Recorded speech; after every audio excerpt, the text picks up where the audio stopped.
जादूगरनी और जादुई किताब कहानी। एक समय की बात है, एक दूर के जंगल में एक जादूगरनी रहती थी। वो बहुत ही बुद्धिमान और शक्तिशाली थी, लेकिन वो बहुत ही स्वार्थी और क्रूर भी थी। वो अपने जादू का इस्तेमाल दूसरों को नुकसान पहुंचाने के लिए करती थी। एक दिन जादूगरनी जंगल में घूम रही थी जब उसे एक जादुई किताब मिली। किताब बहुत ही सुंदर थी और इसकी लकड़ी पर जादुई अक्षर खुदे हुए थे। जादूगरनी ने किताब को खोला और उसमें लिखे जादू को पढ़ना शुरू कर दिया। जादू बहुत शक्तिशाली था और जादूगरनी ने उसे जल्दी ही सीख लिया। उसने किताब को अपने साथ घर ले गई और उसे अपनी सबसे मूल्यवान संपत्ति बना लिया। जादूगरनी ने किताब का इस्तेमाल अपने दुश्मनों को हराने और अपने लिए शक्ति और धन प्राप्त करने के लिए किया। उसने किताब का इस्तेमाल लोगों को अपने अधीन करने और उनके जीवन को नष्ट करने के लिए भी किया। एक दिन एक गरीब लड़की जिसका नाम रानी था, जंगल में जादूगरनी की किताब के बारे में जानती है।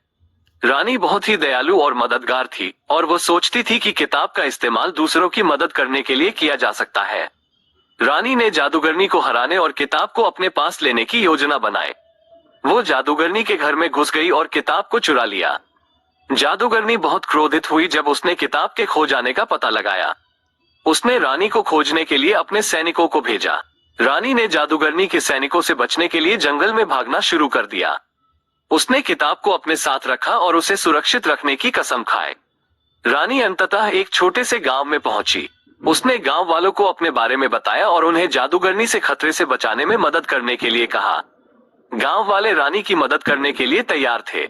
उन्होंने जादूगरनी के सैनिकों से लड़ाई लड़ी और उन्हें हराया। रानी ने जादूगरनी को भी हराया और उसे अपने जादुई शक्तियों से वंचित कर दिया।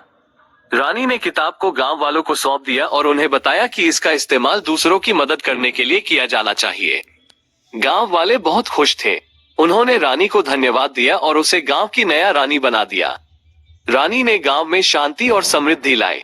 उसने किताब का इस्तेमाल दूसरों की मदद करने के लिए किया और दुनिया को एक बेहतर जगह बनाने में मदद की।